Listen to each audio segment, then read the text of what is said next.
Olá, meu nome é Fábio Coelho, eu sou do Vozes e Trovões e nós vamos falar nesse vídeo sobre o tema Guerra Espiritual.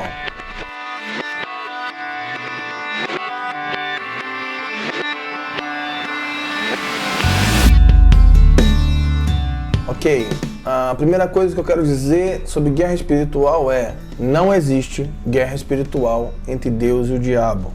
Deus não tem adversários. Deus é soberano, está no seu trono e não existe adversários. As pessoas acham que a queda de Lúcifer foi um dia Deus está no seu trono, Miguel está ali, Gabriel, e de repente Lúcifer entra, dá uma pisada na porta da sala do trono, entra com uma espada e começa a guerrear. Deus sai do trono, pega a sua espada e começa a lutar com o diabo até o momento que ele fica naquela briga e Satanás cai e tem uma guerra. Não, mas isso não aconteceu. Deus não tem adversário. Não existe guerra entre Deus e o diabo. Mas sim existe uma guerra espiritual. E essa guerra é entre a humanidade e o império das trevas. E essa guerra tem um objetivo: a influência da terra. Deixa eu contar uma história para você. Deus, do seu trono, ele estabelece a sua vontade e deseja criar todas as coisas. A Bíblia diz que o Filho criou todas as coisas. Ele é a vontade expressa do Pai. A palavra é criadora. E o Filho criou todas as coisas. E tudo foi criado por Ele e para Ele. Ou seja, tudo que Cristo criou, Ele tem autoridade suprema sobre isso. Ele é o dono de tudo. Quando Ele criou os céus e a terra, Ele colocou o homem na terra. E a Bíblia nos revela que Cristo compartilhou da sua autoridade sobre a terra com o homem. E o homem passa a receber domínio e governo sobre a terra. E ele está vivendo essa realidade até o momento que a serpente tenta Adão e Eva e eles caem no conto da serpente. E quando eles desobedecem a Deus e se submetem à voz da serpente, eles compartilham da autoridade que eles tinham da terra com a serpente. Por isso que a serpente, quando está tentando Cristo em Lucas 4, no versículo 5, diz que: e elevando-o, mostrou-lhe no momento todos os reinos do mundo. De alguma forma, Satanás elevou os olhos de Cristo a ver todos os reinos do mundo. E o que ele diz no versículo 6 do capítulo 4? Disse-lhe o diabo: dar-te-ei toda esta autoridade e a glória destes reinos, porque ela me foi entregue e dou a quem eu quiser. Portanto, se prostrado me adorares, tudo será teu. Então, o que a serpente, Satanás, fala para Cristo? Se você me adorar, eu vou te dar autoridade sobre todos os reinos do mundo, porque essa autoridade foi me entregue. A serpente estava mentindo? Não, ela não estava mentindo. Por quê? Porque no momento que Adão desobedeceu a Deus e obedeceu à voz da serpente, ele compartilha da autoridade com a serpente. Só que Cristo, obviamente, não obedeceu, não deu ouvido à voz da serpente, assim como Adão e Eva no Éden. E ele não adorou Satanás. E ele foi obediente até o fim, até a morte de cruz. O que acontece é que quando Cristo ressuscita, ele vai até os discípulos no capítulo 28 de Mateus. E ele entra, eles estão trancados, ele entra na sala e ele diz: Jesus, aproximando-lhes, disse-lhes: toda autoridade me foi dada no céu e na terra. O homem Adão, o primeiro Adão, ele obedece a Satanás e desobedece a Deus. E por causa disso, a morte reina sobre a criação. O pecado afeta o cosmos e Satanás recebe autoridade sobre o mundo.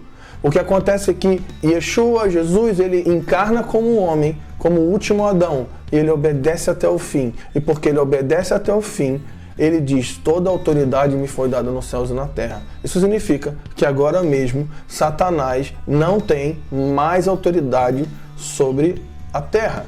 Toda a autoridade está na mão do Filho, de Cristo, de Yeshua. Ele tem toda a autoridade.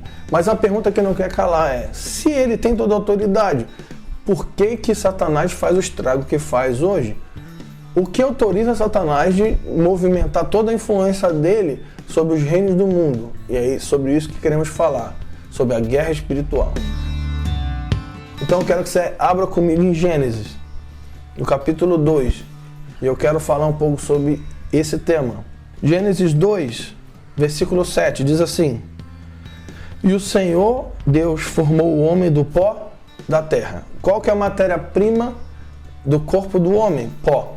O Senhor Deus formou o homem do pó da terra e soprou-lhe nas narinas o fôlego de vida e se tornou uma alma vivente. Ele foi criado do pó.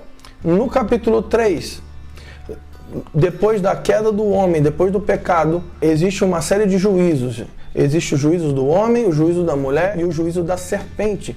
Olha o que Deus fala para a serpente aqui no versículo 14 do capítulo 3 de Gênesis. Então o Senhor Deus disse à serpente: por que fizeste isso? Serás maldita entre todo o gado, entre todos os animais do campo, andarás sobre o teu ventre e comerás pó todos os dias da sua vida. De que a serpente se alimenta? Do pó. A matéria-prima do homem. O que alimenta o poder da serpente? São as obras da carne. É o pó, é o homem. O centro da problemática do mundo hoje não é o fato de Satanás estar em guerra com Deus, porque Cristo já venceu a Satanás na cruz e tomou toda a autoridade em suas mãos. O que alimenta a serpente é o homem. Vamos ler mais um texto em Efésios capítulo 2. Efésios é brutal, cara. Leia Efésios sempre. Efésios 2, versículo 1 diz: Ele vos deu vida. Ele quem? Cristo.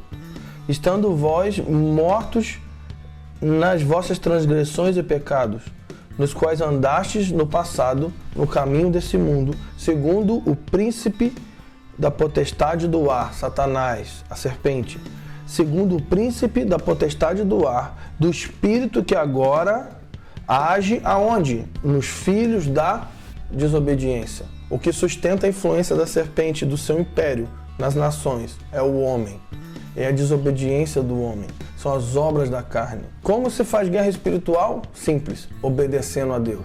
Nós aprendemos a gritar com principados e potestades: sai, cai, não sei o quê. Fizemos vários atos físicos e tudo isso, e eu não sou contra atos físicos nem intercessão, mas eu creio que nesse tempo nós precisamos ter uma clareza sobre isso.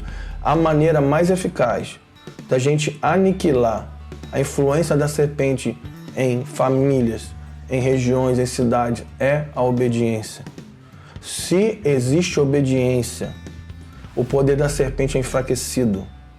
Se existe desobediência, o poder da serpente é potencializado naquele lugar.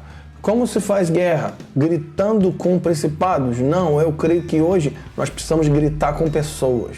Nós precisamos gritar para as pessoas: se converta, obedeça às leis de Deus, seja um bom pai de família, pague os seus impostos, cuide dos seus filhos, administre suas finanças com justiça, seja um bom empregado no seu trabalho, seja uma pessoa justa no bairro que você mora, na cidade que você mora. Cumpra as leis de Deus, ame o próximo como a si mesmo, ame a Deus acima de todas as coisas, obedeça a Deus e você vai enfraquecer a influência da serpente na sua casa, na sua família, no seu trabalho, em todas as esferas que você estiver envolvido. Faça guerra contra o império das trevas agora mesmo. Abandone a desobediência, a rebeldia. Abandone as obras da carne e se volte para Deus. E você vai, como diz as Escrituras, experimentar dos poderes de um reino vindouro agora.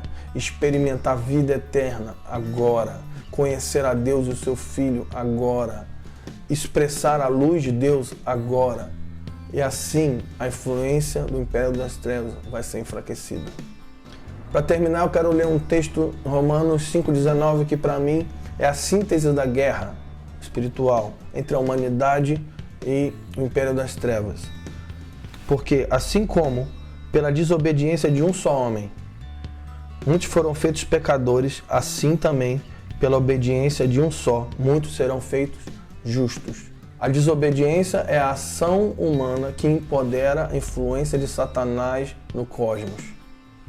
Mas a obediência a Deus, a obediência às suas leis, a obediência ao nosso Criador é a forma que manifestamos a luz da glória do seu reino vindouro no agora. É a maneira como nós abalamos as estruturas do império das trevas e destruímos a influência de demônios sobre lugares, regiões e pessoas. A obediência é a maneira mais eficaz de fazermos guerra contra o diabo e seu império. Bom, a partir de agora no canal Vozes e Trovões nós vamos ter várias mensagens igual a essa. E se você deseja sugerir algum tema para a gente falar, escreve aqui nos comentários. E não se esqueça de se inscrever no nosso canal e compartilhar com seus amigos. Valeu e até a próxima!